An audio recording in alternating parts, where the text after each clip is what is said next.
Welcome back. ਅੱਛਾ doctor ਸਾਹਿਬ, ਚੂੰਕਿ ਅੱਜ ਮੇਰਾ ਦਿਲ ਕਰਦਾ ਪਿਆ ਕਿ ਜਿਹੜੇ ਸਟੂਡੈਂਟਸ ਤਸ਼ਰੀਫ ਲਿਆਏ ਨੇ ਇਹਨਾਂ ਬੱਚਿਆਂ ਨਾਲ, ਇਹਨਾਂ ਛੋਟਿਆਂ ਭਾਈਆਂ ਨਾਲ ਵੀ ਗੱਲਬਾਤ ਕਰਾਂ, ਔਰ ਉਹਨਾਂ ਤੱਕ ਜਾਣ ਤੋਂ ਪਹਿਲਾਂ ਮੈਂ ਜਨਾਬ ਨੂੰ ਰਿਕੁਐਸਟ ਕਰਾਂਗੇ ਕਿ ਅੱਜ ਦੇ ਇਸ ਪ੍ਰੋਗਰਾਮ 'ਚ ਤਸ਼ਰੀਫ ਆਵਰੀ ਤੋਂ ਬਾਅਦ ਸਾਨੂੰ ਕੋਈ ਮੈਸੇਜ ਦਿਓ, ਕੋਈ ਜ਼ਿੰਦਗੀ ਦਾ ਕਰਕਸ। ਸਈਦ ਮੁਗਲ ਸਾਹਿਬ, ਮੈਂ ਅੱਜ ਦਾ ਜਿਹੜਾ ਪ੍ਰੋਗਰਾਮ ਮੇਰੀ ਜ਼ਿੰਦਗੀ ਦਾ ਸਮਝੋ ਇੱਕ ਬੜਾ ਹਸੀਨ ਦਿਨ ਹੈ ਕਿ ਮੈਂ ਇੱਕ ਸ਼ਾਗਿਰਦੀਅਤ ਚੇਤਨਾ ਸ਼ਾਮਲ ਹੋਇਆ ਇਸ ਕਲਾਸ ਦੇ ਨਾਲ, ਔਰ ਮੈਂ ਮਤਲਬ ਕਹਾਂਗਾ ਜਿੱਦਾਂ ਕਿ ਤੁਸੀਂ ਕਿਹਾ ਕਿ ਇੱਕ ਸਬਰ ਔਰ ਮਿਹਨਤ ਇਹਦਾ ਦਮ ਨਾ ਛੱਡੋ ਤਾਂ ਇਨਸ਼ਾਅੱਲਾ ਤੁਹਾਡੇ ਵਾਸਤੇ ਰਸਤੇ ਖੁੱਲੇ ਨੇ। ਕੋਈ ਸ਼ੱਕ ਔਰ ਜ਼ਰਾਈ ਸਹਾਫਤ ਜਿਹੜੇ ਲੋਕ ਆਉਣਗੇ ਅਗਰ ਇਹ ਦੋਨੋਂ ਚੀਜ਼ਾਂ 'ਤੇ ਅਮਲ ਕਰਨਗੇ ਤਾਂ ਇਨਸ਼ਾਅੱਲਾ ਇਹ ਸ਼ੀਰੇ ਦੀ ਤਰ੍ਹਾਂ ਚਮਕਣਗੇ। ਮਾਸ਼ਾਅੱਲਾ, ਐਕਸੀਲੈਂਟ ਜੀ। ਡਾਕਟਰ ਸ਼ੌਕਤ ਅਲੀ ਸਾਹਿਬ, ਤੁਹਾਡਾ ਪੈਗਾਮ ਅੱਜ ਦਾ। ਜੀ ਮੁਗਲ ਸਾਹਿਬ, ਮੈਂ ਇਹ ਸਮਝਦਾ ਕਿ ਜ਼ਰਾਈ ਸਹਾਫਤ ਸਿਰਫ ਇਹ ਨਹੀਂ ਕਿ ਅਸੀਂ ਰੇਡੀਓ ਜਾਂ ਟੀਵੀ ਦੇ ਉੱਤੇ ਬਹਿ ਕੇ ਕੋਈ ਗੱਲ ਕਰੀਏ। ਮੇਰਾ ਖਿਆਲ ਹੈ ਕਿ ਹਰ ਉਹ ਜ਼ਰਾਈ ਗ੍ਰੈਜੂਏਟ, ਹਰ ਉਹ ਜ਼ਰਾਈ ਸਿਆਣਾ ਜਿਹੜਾ ਆਪਣੀ ਜਗ੍ਹਾ 'ਤੇ ਬੈਠਾ ਹੈ, ਜਿੱਥੇ ਵੀ ਜਿਹੜਾ ਕੋਈ ਕੰਮ ਕਰ ਰਿਹਾ ਹੈ, ਅਗਰ ਉਹ ਕੋਈ ਚੰਗੀ ਗੱਲ ਕਿਸੇ ਕਿਸਾਨ ਨੂੰ ਦੱਸ ਰਿਹਾ ਹੈ, ਕੋਈ ਐਸੀ ਗੱਲ ਦੱਸ ਰਿਹਾ ਜਿਹਦੇ ਕਿਸਾਨ ਦਾ ਫਾਇਦਾ ਹੋ ਰਿਹਾ ਹੈ, ਭਲਾ ਹੋ ਰਿਹਾ ਹੈ, ਤੇ ਇਹ ਵੀ ਨਾ ਸਿਰਫ ਕਿ ਜਰਨਲਿਜ਼ਮ ਹੈ ਬਲਕਿ ਬਹੁਤ ਬੜੀ ਇਬਾਦਤ ਹੈ। ਕੋਈ ਸ਼ੱਕ ਨਹੀਂ। ਮਤਲਬ ਸਾਡਾ ਚੂੰਕਿ ਪਾਕਿਸਤਾਨ ਦਾ, ਮੈਂ ਤਾਂ ਕਹਿਣਾ ਹੁੰਦਾ ਵਾਂ ਕਿ ਸਾਡੇ ਪਾਕਿਸਤਾਨ ਦਾ ਫਿਤਰੀ ਕਾਰੋਬਾਰ ਹੈ ਹੀ ਜ਼ਰਾਤ, ਔਰ ਜ਼ਰਾਤ ਦੇ ਵਿੱਚ ਜੇ ਬੜੇ ਗੈਪਸ ਨੇ, ਔਰ ਇਸੇ ਤਰ੍ਹਾਂ ਐਗਰੀਕਲਚਰ ਗ੍ਰੈਜੂਏਟਸ ਦੀ ਸ਼ੋਲਡਰਸ ਦੇ ਬੜੀ ਵੱਡੀ ਜ਼ਿੰਮੇਦਾਰੀ ਹੈ ਕਿ ਫੂਡ, ਫੀਡ ਐਂਡ ਫਿਊਚਰ ਦੇ ਵਿੱਚ ਫਿਊਲ, ਇਹ ਸਾਰੀ ਦੀ ਸਾਰੀ ਜ਼ਿੰਦਗੀ ਐਗਰੀਕਲਚਰ ਗ੍ਰੈਜੂਏਟ ਜਿਹੜਾ ਹੈ ਇਸ ਹਵਾਲੇ ਨਾਲ ਮੈਂ ਸਮਝਦਾ ਵਾਂ ਮੁਨਫਰਦ ਤਾਲੀਮ ਹਾਸਲ ਕਰਨ ਦੇ ਵਿੱਚ ਕਿ ਉਹ ਫਿਤਰਤ ਨੂੰ ਸਮਝਦਾ ਔਰ ਇਸ ਕੁਦਰਤ, ਫਿਤਰਤ ਔਰ ਵਸਾਇਲ ਨੂੰ ਸਮਝਦੇ ਹੋਇਆਂ ਅਫਰਾਦੀ ਕੁਵਤ ਵਾਸਤੇ ਕੋਈ ਐਸੀ ਰਾਹ ਲੱਭਦਾ ਕਿ ਜਿਹਦੇ ਨਾਲ ਉਹਦੀ ਆਪਣੀ ਜ਼ਿੰਦਗੀ ਵੀ ਅੱਛੀ ਹੁੰਦੀ ਔਰ ਕੌਮੀ ਖਿਦਮਤ ਵੀ ਕਰਦਾ। ਔਰ ਪ੍ਰੋਗਰਾਮ ਦਾ ਬਕੀਆ ਹਿੱਸਾ ਜਿਹੜਾ ਅਸੀਂ ਸਟੂਡੈਂਟਸ ਜਿਹੜੇ ਫੈਸਲਾਬਾਦ ਯੂਨੀਵਰਸਿਟੀ ਤੋਂ ਤਸ਼ਰੀਫ ਲਿਆਏ ਨੇ ਉਹਨਾਂ ਨਾਲ ਗੱਲਬਾਤ ਕਰਾਂਗੇ, ਪੁੱਛਾਂਗੇ, ਜਾਣਾਂਗੇ ਕਿ ਉਹਨਾਂ ਨੇ ਇਹਨਾਂ 4 ਵੀਕਸ ਦੇ ਵਿੱਚ ਕੀ ਨਵੀਂ ਗੱਲ ਸਿੱਖੀ ਔਰ ਉਹਨਾਂ ਦਾ ਲਗਾਓ ਐਗਰੀਕਲਚਰ ਦੇ ਨਾਲ ਨਾਲ ਜਰਨਲਿਜ਼ਮ ਦੇ ਹਵਾਲੇ ਨਾਲ ਐਜ਼ ਏ ਕੈਰੀਅਰ ਅਡਾਪਟ ਕਰਨ ਵਾਸਤੇ ਉਹਨਾਂ ਦੀ ਕੀ ਸੋਚ ਹੈ। ਐਗਰੀ ਜਰਨਲਿਜ਼ਮ ਦੇ ਹਵਾਲੇ ਨਾਲ ਜ਼ਰਾਈ ਯੂਨੀਵਰਸਿਟੀ ਫੈਸਲਾਬਾਦ ਨੇ ਇੱਕ ਸ਼ਾਰਟ ਕੋਰਸ ਦਾ ਇਨਕਾਦ ਕੀਤਾ ਜਿਹਦੇ ਵਿੱਚ तमाम ਤਲਬਾ ਨੇ ਪਾਰਟਿਸਿਪੇਟ ਕੀਤਾ। ਤਕਰੀਬਨ ਐਪਲੀਕੇਸ਼ਨ ਦਿੱਤੀਆਂ ਔਰ ਉਹਨਾਂ 'ਚ 20 ਸਟੂਡੈਂਟ ਜਿਹੜੇ ਨੇ ਉਹ ਸਿਲੈਕਟ ਹੋਏ ਔਨ ਮੈਰਿਟ। ਇਹ ਇੱਕ ਨਹਾਇਤ ਇਨਫੋਰਮੇਟਿਵ ਪ੍ਰੋਗਰਾਮ ਸੀ ਔਰ ਇਹ ਮੈਂ ਸਮਝਦਾ ਕਿ ਗਾਹੇ ਬਗਾਹੇ ਜਿਹੜਾ ਹੈ ਯੂਨੀਵਰਸਿਟੀ ਨੂੰ ਇੱਦਾਂ ਦੇ ਸ਼ਾਰਟ ਕੋਰਸ ਜਿਹੜੇ ਨੇ ਉਹ ਇਨਕਾਦ ਕਰਨੇ ਚਾਹੀਦੇ ਨੇ।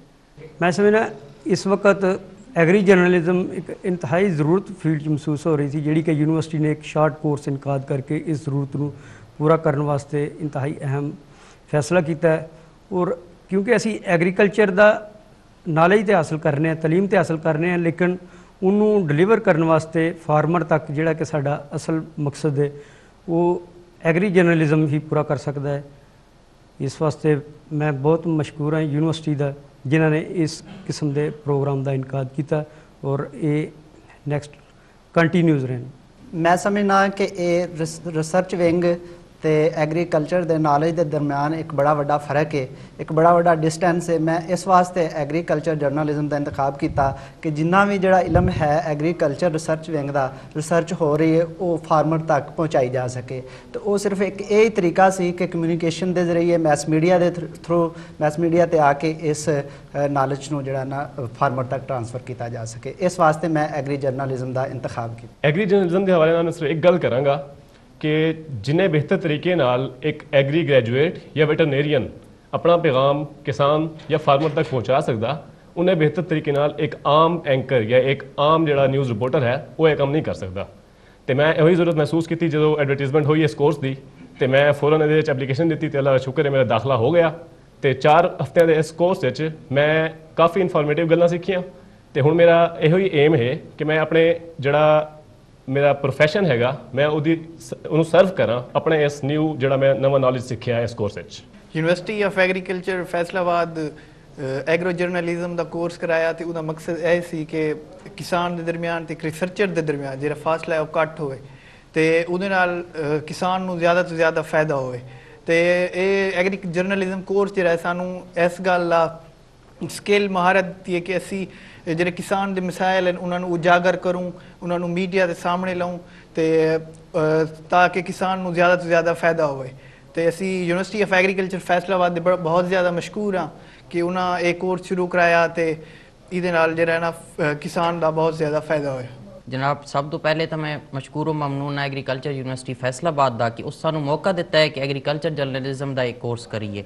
ਵੇਖੋ ਜੀ, ਮੈਂ ਮਹਿਸੂਸ ਕਰਨਾ ਕਿ ਜ਼ਰਾਤ ਦੇ ਸਾਇੰਸਦਾਨਾਂ ਦਰਮਿਆਨ ਤੇ ਕਿਸਾਨਾਂ ਦਰਮਿਆਨ ਇੱਕ ਬਹੁਤ ਵੱਡਾ ਗੈਪ ਹੈ ਜਿਹੜਾ ਕਿ ਐਗਰੀਕਲਚਰ ਜਰਨਲਿਜ਼ਮ ਦੇ ਜ਼ਰੀਏ ਪੂਰਾ ਕੀਤਾ ਜਾ ਸਕਦਾ। ਹੁਣ ਵੇਖੋ, ਪਾਲਿਸੀਆਂ ਵੱਡੇ ਲੈਵਲ ਤੇ ਬਣ ਜਾਂਦੀਆਂ ਨੇ, ਲੇਕਿਨ ਉਹ ਬਣਦੀਆਂ ਨੇ 에ਅਰ ਕੰਡੀਸ਼ਨ ਰੂਮ ਵਿੱਚ ਤੇ ਮਿਨਰਲ ਵਾਟਰ ਪੀ ਕੇ। ਉਹਨਾਂ ਨੂੰ ਸਿਰਫ ਔਰ ਸਿਰਫ ਜਿਹੜਾ ਕਿਸਾਨਾਂ ਤੱਕ ਪਹੁੰਚਾਉਣ ਦਾ ਇੱਕ ਵਾਹਿਦ ਵਸੀਲਾ ਹੈ ਐਗਰੀਕਲਚਰ ਜਰਨਲਿਜ਼ਮ। ਤੇ ਇਸ ਹਵਾਲੇ ਨਾਲ ਮੈਂ ਇਸ ਕੋਰਸ ਨੂੰ ਬਹੁਤ ਜ਼ਿਆਦਾ ਅਪਰੀਸ਼ੀਏਟ ਕਰਨਾ ਤੇ ਇੱਕ ਵਾਰ ਫਿਰ ਐਗਰੀਕਲਚਰ ਯੂਨੀਵਰਸਿਟੀ ਫੈਸਲਾਬਾਦ ਦਾ ਸ਼ੁਕਰੀਆ ਅਦਾ करना कि उसमें मौका देता है एग्रीकल्चर जर्नलिज्म करने का। मैं सबसे पहले पंजाब टीवी का सबसे ज़्यादा मशकूर हूँ कि जिसने हमें मौका दिया कि हम एग्री जर्नलिज़म की जो है अहमियत को उजागर कर सकें यहाँ पे टीवी चैनल पे। और इसका जो फ़ायदा है या इसकी जो ज़रूरत मैंने समझी है, मैंने इसमें एडमिशन इस वजह से लिया था कि ताकि हम जो है गैप फार्मर्स और रिसर्चर के दरमियान उसको दूर कर सकें, ताकि लोगों को आम मालूमात का पता चल सके जो कि हम यहाँ पे रिसर्च करते हैं, जिसके बारे में हम मुख्तलिफ नए नए मालूमात उजागर करते हैं। मैं एक वेटनेरियन हूँ, इस वजह से मैंने सोचा कि जहाँ पे सहाफ़त के अंदर जो है प्रोफेशनल लोगों की कमी है, तो इस वजह से मैंने ये शोबा ज्वाइन किया। मैं अपनी एक गल एक एक्सपीरियंस तो स्टार्ट करांगा।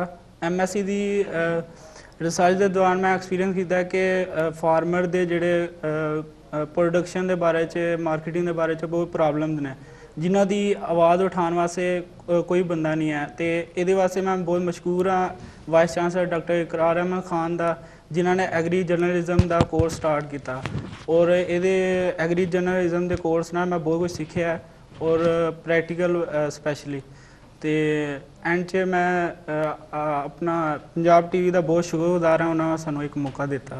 जैसा कि पाकिस्तान एक ज़रूरी मुल्क है और इसकी आवाम का ज़्यादातर दारोमदार ज़राअत के ऊपर है, और एक ज़रूरी तालिब इल्म होने की वजह से मेरी ज़िम्मेदारी है कि तमाम के तमाम किसानों तक न्यू टेक्नोलॉजी को पहुंचाया जा सके। और इसी ज़िम्मेदारी को निभाने के लिए जब यूनिवर्सिटी ऑफ एग्रीकल्चर फैसलाबाद ने एग्री जर्नलिज्म का कोर्स स्टार्ट किया तो उसमें दाखिला लिया ताकि फार्मर को नई टेक्नोलॉजी को बताया जा सके और उसके अंदर जो प्रॉब्लम्स रह गई हैं उसको फुलफ़िल किया जा सके। और इसीलिए और ताकि पॉलिसी मेकर्स को यही बताया जा सके कि कहाँ फार्मर लैग कर रहा है और उसको पूरा किया जा सके। बिस्मिल्लाहिर्रहमानिर्रहीम। जर्नलिस्ट बनना मेरी ज़िंदगी की बहुत बड़ी विश थी और अल्लाह का शुक्र है हमारी यूनिवर्सिटी को ये एजाज़ है कि पूरे पाकिस्तान में सबसे पहले हमारी यूनिवर्सिटी में एग्री जर्नलिज्म को स्टार्ट किया है।